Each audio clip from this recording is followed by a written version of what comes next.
Mais de 1.500 doses de vacinas podem ter que ser descartadas em Paranaiguara.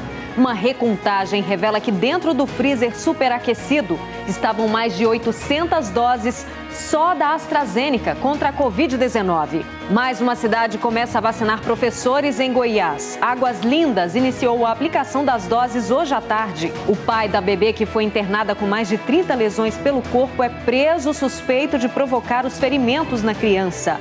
Os bombeiros continuam as buscas pelo servidor de Abadiânia, que desapareceu no Rio das Antas. O homem participava de um mutirão de limpeza quando caiu na água. E a polícia prende uma quadrilha por venda ilegal de gado em Goiás e em outros 3 estados brasileiros. Chama todo mundo e vem, que o Jornal Anhanguera já está começando.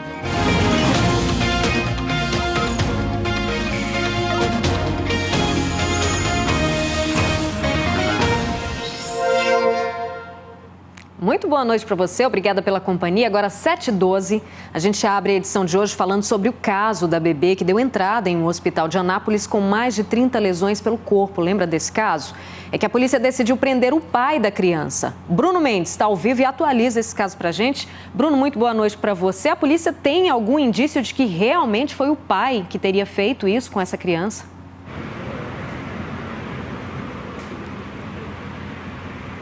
Tem sim, Rosane. Boa noite a você, a todo mundo que nos acompanha. Olha, a Polícia Civil tem indícios, inclusive os laudos de corpo de delito feitos na bebezinha de apenas 6 meses apontam que o pai pode sim ter agredido a própria filha, viu, Rosane? De acordo com a polícia, o mandado de prisão foi cumprido nesta quarta-feira. O homem de 27 anos fica então preso preventivamente e responde pelo crime de lesão corporal grave.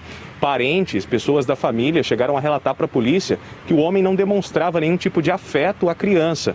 E segundo esses parentes, inclusive, tinha muitos ciúmes da esposa. A delegada que acompanha o caso falou sobre esse assunto. A gente assiste agora. A gente até mostrou essa entrevista mais cedo. Realmente é uma situação muito delicada, muito triste, né? Como é que um pai tem esse tipo de sentimento, né? Pela criança. A investigação ainda avança mais um pouquinho ou parou por aí, Bruno?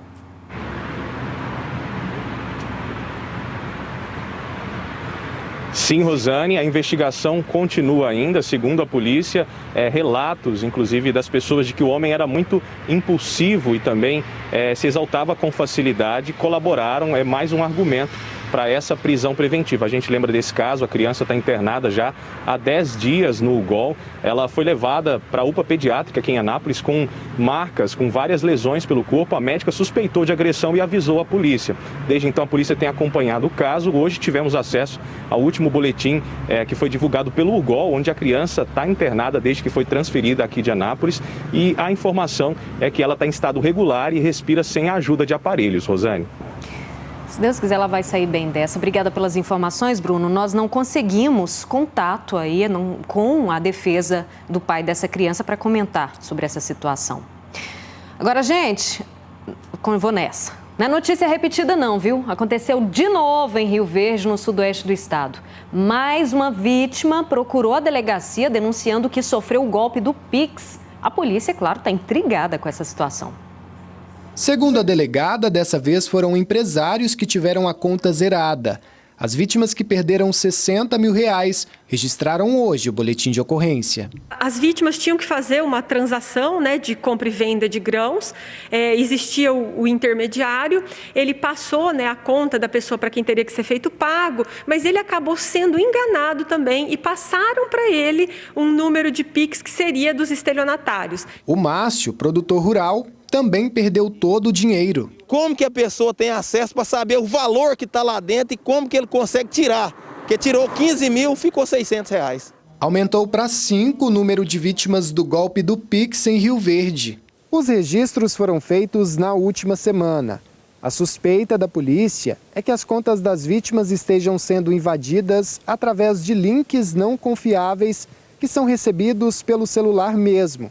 Quando a pessoa clica, automaticamente o aparelho é clonado e os criminosos têm acesso a todas as movimentações. A delegada orienta que o golpe é o mesmo, mas em cada caso foram usadas estratégias diferentes para retirar o dinheiro das vítimas. Cada cada vez o mundo é mais virtual, cada vez mais a gente não tem contato físico. Então a cautela é o que vai nos deixar mais blindados em relação a esses golpes.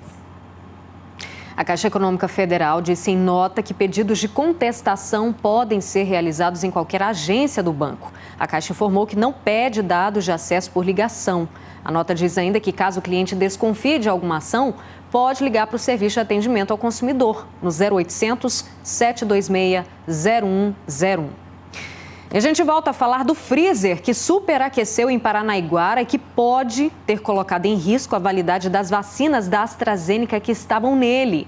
Hoje teve novidades desse caso. A Prefeitura descobriu numa recontagem que tinham mais doses no refrigerador, inclusive de outras vacinas. Vamos entender melhor esse assunto com o Eduardo Marins? Oi, Edu, boa noite para você. Que situação, hein? Pois é, Rosane, boa noite para você, boa noite para todos. A Prefeitura fez uma recontagem e descobriu que esse número dobrou. Para falar certinho para vocês, olha só, de 440 doses da AstraZeneca, esse número subiu para 875, além de 630 vacinas contra H1N1 e também de outras doenças, né? Por que tinha tanta vacina parada assim? A Secretaria Municipal de Saúde lá da cidade explicou que é porque eles estavam fazendo uma repescagem aí com os idosos e que estava esperando um aval da Secretaria Estadual de Saúde para avançar com o grupo de comorbidades. Para a gente relembrar, essas vacinas estavam num freezer que superaqueceu no final de semana. Elas agora estão em outro equipamento e aguardando um laudo aí do Ministério da Saúde para saber se elas vão poder ser reaproveitadas ou não. A novidade de hoje é que a perícia esteve lá na vigilância, acompanhando lá a situação, e a Prefeitura registrou um boletim de ocorrência. A Polícia Civil está apurando, não é um inquérito ainda, e a gente tem um trechinho aí de uma palavra do delegado. Vamos acompanhar. A priori, não foi identificada qualquer circunstância que pudesse caracterizar um fato criminoso. Porém, apenas com o laudo pericial é que se poderá esclarecer o que de fato aconteceu, bem como se deverá ser instaurado algum procedimento de polícia judiciária.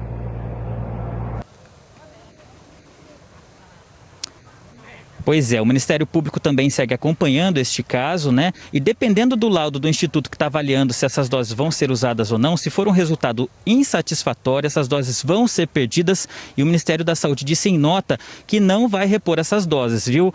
Rosane, eu volto com você, a gente segue acompanhando essa situação complicada por lá. Complicada mesmo. Obrigada pelas informações, Eduardo. E, gente, ainda falando lá sobre Rio Verde, a vacinação contra a Covid na cidade avançou hoje para os trabalhadores da rede estadual de ensino. A cidade começou pelos professores da rede municipal na última terça-feira e hoje foi a vez dos profissionais do estado. Foram vacinados cerca de 800 servidores. A imunização começou bem cedinho, por volta de 8 horas da manhã, e foi em um dos maiores colégios da rede estadual no centro. A vacinação nos profissionais da educação começou na terça-feira em 2 municípios do interior. Em Rio Verde já receberam as doses trabalhadores da rede municipal e estadual. A expectativa é terminar todo o grupo na semana que vem. Em Anápolis, mais de 2.000 profissionais da educação já receberam a primeira dose da vacina que protege contra a Covid-19. E amanhã é a vez dos professores e servidores da rede particular de Rio Verde receberem a vacina contra a Covid-19. Então, atenção, o local de votação é no prédio da Secretaria Municipal de Educação, que fica na rua Joaquim Fonseca, no bairro Odília, tá bom?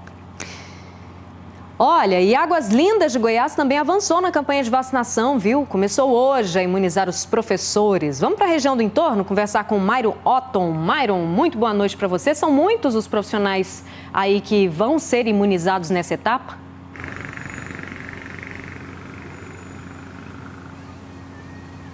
Boa noite, Rosane. Boa noite para quem está nos acompanhando aqui no J2. Olha, nessa primeira fase serão 1.000 professores da rede pública e também privada de Águas Lindas. As vacinas, elas estão sendo aplicadas na UBS do setor 6, Águas Lindas 2, de segunda a sexta-feira, das 9 às 6 da tarde, sábados, domingos e feriados, das 9 às 2 da tarde, tá certo? Todos os dias vai ter uma listagem com as escolas que devem ir até a UBS e todos os funcionários da escola vão ser vacinados, tá bom? Desde o começo da vacinação, Águas Lindas já recebeu mais de 40.000 doses. Desde ontem, 24.826 pessoas foram vacinadas, entre idosos, funcionários da saúde, segurança pública e o grupo com comorbidades. Mas olha, Rosane, ainda existe doses em estoque, tá bom? Então, se você de Águas Lindas não se vacinou ainda e faz parte desse grupo prioritário, procure a unidade de saúde e garanta já a sua vacina. Rosane? Obrigada, Otton, pelas informações. Inclusive, agora há pouco eu falei, lá em Rio Verde, o local de votação é de vacinação, viu? Os profissionais da educação procurem lá o prédio da secretaria para vacinar. E o Ministério Público recomendou que o município de Anápolis siga o Plano Nacional de Imunização que foi elaborado pelo Ministério da Saúde. Por conta disso, a Prefeitura vai ter que incluir nessa fase de imunização outros grupos, além dos educadores, pessoas com deficiência e com comorbidades que já estão sendo vacinados.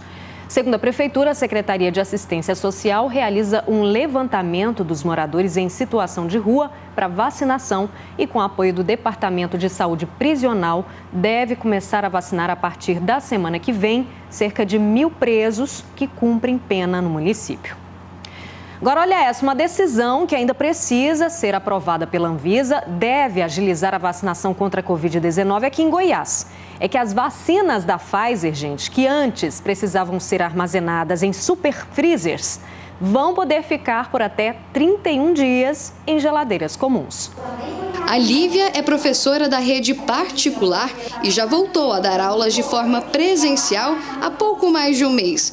Por enquanto, apenas 30% da turma pode ir para a escola, mas ela está ansiosa para ver a sala de aula cheia de novo. E para se sentir mais segura, ela espera receber logo a vacina contra a Covid-19. A gente vai poder trabalhar de forma mais tranquila, tanto para a nossa segurança, para a nossa família, né, para os alunos. No cronograma do Ministério da Saúde, os professores estão no grupo de prioridades da imunização, mas isso depende da chegada de novas vacinas. Uma decisão da Agência Europeia de Medicamentos pode agilizar esse processo. Antes, a vacina da Pfizer só podia ficar nas geladeiras comuns dos postos de saúde por no máximo 5 dias.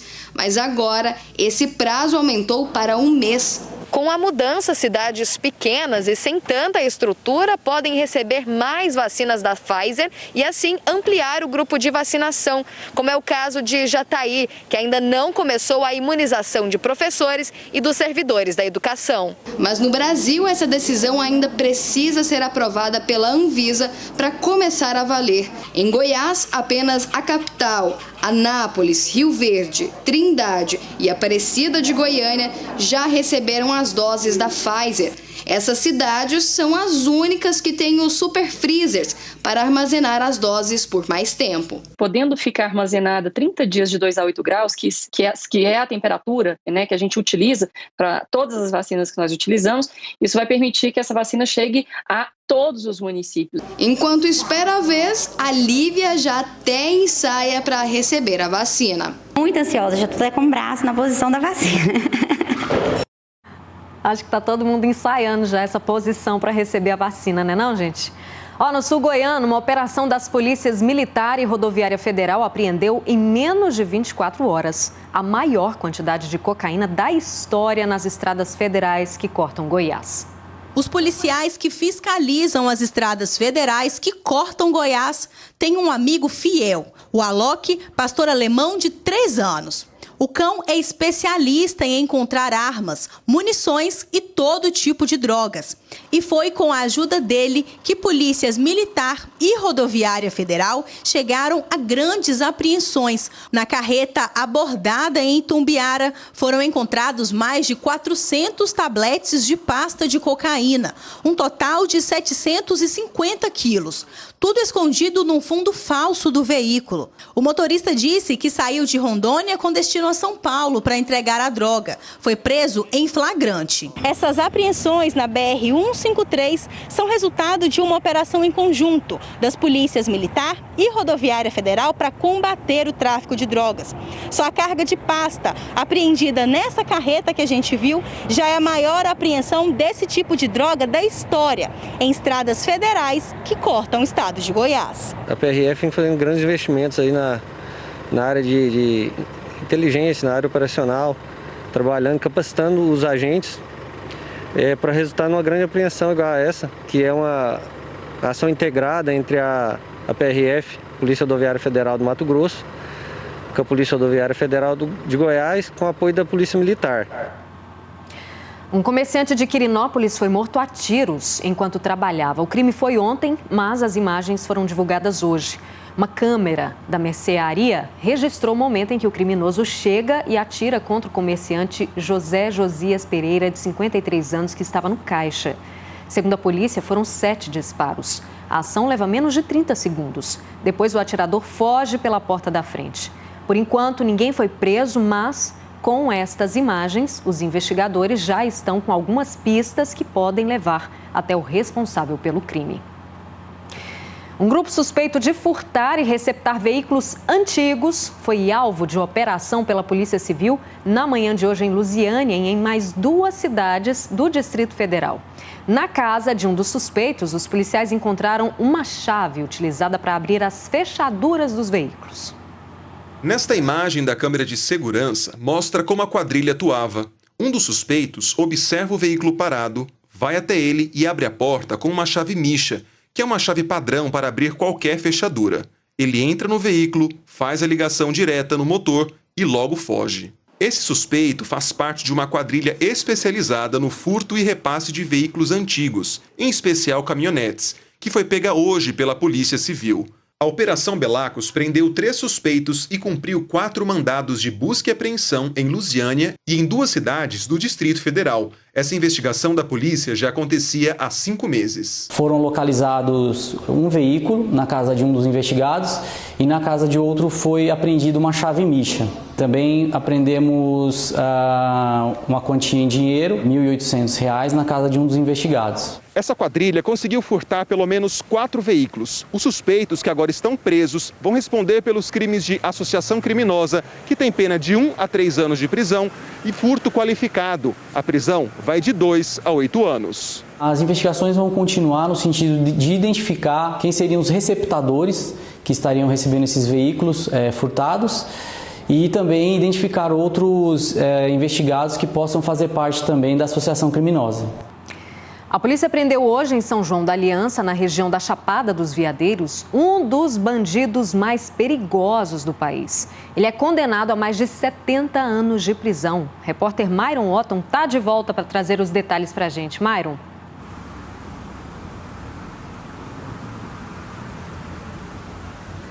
Pois é, Rosane, o Jefferson Rodrigues dos Santos, ele é considerado um dos bandidos mais perigosos do país por roubos a bancos e a carros fortes. Mas foi preso hoje de manhã pela Polícia Militar na zona rural de São João da Aliança. Olha, além dos crimes e roubos, ele também tem a sua ficha criminal, as suas fugas de presídios de todo o país. Ele mesmo estava foragido desde 2017, quando pulou o muro da penitenciária de Aparecida de Goiânia e conseguiu fugir graças aos seus comparsas que estavam esperando ele ali do lado de fora. Ele, hoje, na operação da Polícia Militar, ele tentou de novo fugir para uma zona de matagal, mas foi encontrado dentro do porta-malas de um carro de um parente que estava tentando encontrar um caminho alternativo. Junto com Jefferson também foram encontradas armas e muitas munições. Ele foi levado para a Central de Flagrantes de Formosa, mas será encaminhado para uma penitenciária de segurança máxima aqui do estado de Goiás. Rosane. Obrigada de novo, Myron. E a seguir, os bombeiros continuam as buscas pelo servidor de Abadiânia que caiu no Rio das Antas. E o socorro a um trabalhador que caiu dentro de uma caixa d'água em Caldas Novas. Agora são 7h29, já a gente está de volta. A polícia prendeu 5 suspeitos de fazer parte de uma organização criminosa que facilitava o transporte e venda ilegal de gado nos estados do Acre, Rondônia, Amazonas e Goiás. Uma delas foi presa em Jataí. Ao todo, 950 animais foram apreendidos, só que em Goiás, 118. Gado que chegou aqui no estado de maneira irregular. Com a ajuda de servidores públicos, 2 irmãos faziam transações de compra e venda de bovinos sem pagar os impostos devidos. Segundo a polícia, os irmãos são chefes da organização criminosa. Um deles, de 45 anos, foi preso aqui em Jataí, o outro em Rondônia. 3 servidores públicos também foram presos. As investigações mostraram que a fraude teria movimentado mais de 24 milhões de reais.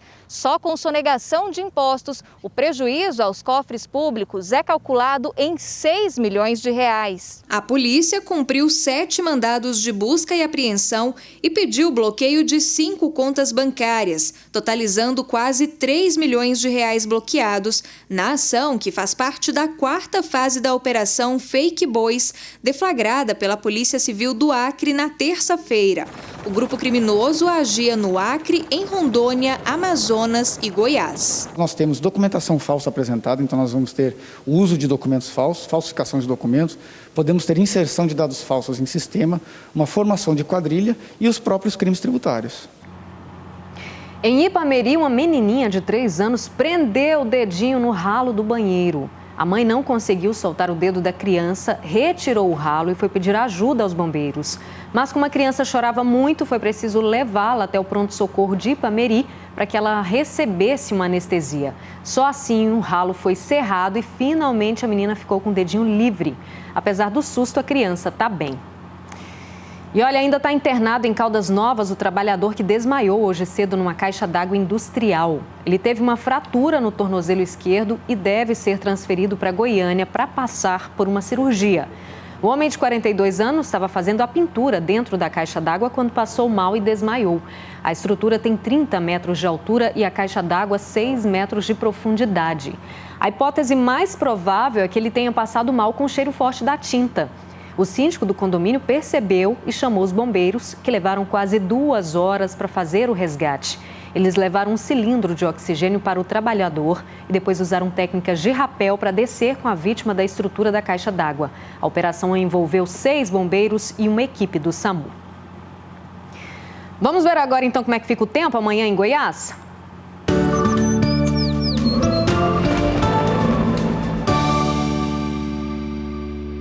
As manhãs continuam mais frias nas regiões leste, sul e sudoeste, onde a temperatura chega a 14 graus. A umidade do ar continua em queda e fica abaixo de 30% na maior parte das cidades goianas. Em Cumari, Goiatuba e Caldas Novas, ela chega a 23%. Em Minaçu, onde faz calor de 35 graus, a umidade está ainda mais baixa e chega a 22%. Os bombeiros continuam as buscas pelo servidor de Abadiânia. Ele ajudava no mutirão de limpeza do Rio das Antas, na zona rural do município. Ele caiu na água e até agora não foi encontrado. Valtinho Ramos de Assunção, de 56 anos, é funcionário da Prefeitura de Abadiânia e participava de um mutirão de limpeza no Rio das Antas, na zona rural do município. De acordo com testemunhas, o servidor da Prefeitura trabalhava exatamente neste ponto, ajudando a retirar o lixo aqui para a margem do rio. Ele teria simplesmente caído na água e não foi mais visto. Quando eu levantei, pedi para os colegas fofar um pouco a corda, eu levantei. E quando fui andando, eu senti que a canoa balançou. Eu olhei para trás e já estava caindo tipo em câmera lenta. Neste vídeo da campanha divulgado pela Prefeitura, todos os voluntários aparecem sem o colete salva-vidas, apesar de terem sido orientados a usarem o equipamento de proteção. Valtinho fazia questão de participar, usava inclusive o próprio barco na hora em que ele desapareceu. A família tenta entender se o homem se desequilibrou ou se teve um mal súbito, já que a vítima passou por uma cirurgia recentemente e enfrentava problemas de saúde. E tinha problema de visão também, que inclusive se eu não me engano, ele tinha marcado uma cirurgia para fazer agora recentemente. Ele tinha tipo tontura, alguma coisa assim, entendeu? Servidores da Prefeitura, familiares e amigos ajudam nas buscas. Na água, mergulhadores do Corpo de Bombeiros continuam procurando. A grossa camada de lixo e a água turva acabam atrapalhando os militares. Tem essa sujeira na superfície e no fundo também tem muita galhada, muito tronco, muito tipo de enrosco. Então essas variáveis, elas dificultam bastante as buscas. A Prefeitura de Abadiânia informou que acompanha as buscas e tem dado apoio à família. A Prefeitura reforçou ainda que todos os funcionários e voluntários foram orientados a usarem o colete salva-vidas. Em Jaraguá, um homem foi preso em flagrante por violência doméstica. Além de bater na mulher, o marido ainda teria jogado uma panela de arroz na vítima. Bruno Mendes está de volta e conta tudo pra gente. Ô Bruno, foi a mulher mesmo que conseguiu chamar a polícia? Como é que foi essa história?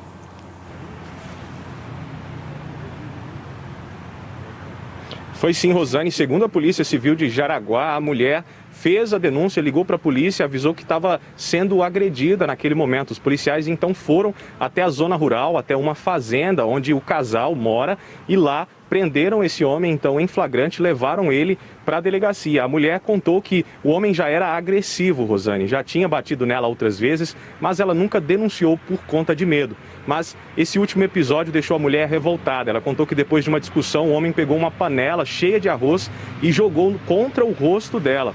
Essa mulher disse ainda que depois disso o homem ainda a segurou pelos cabelos, a arrastou, jogou ela para fora de casa e ainda trancou a porta. Foi então que ela conseguiu pegar o celular e avisar a polícia, Rosane.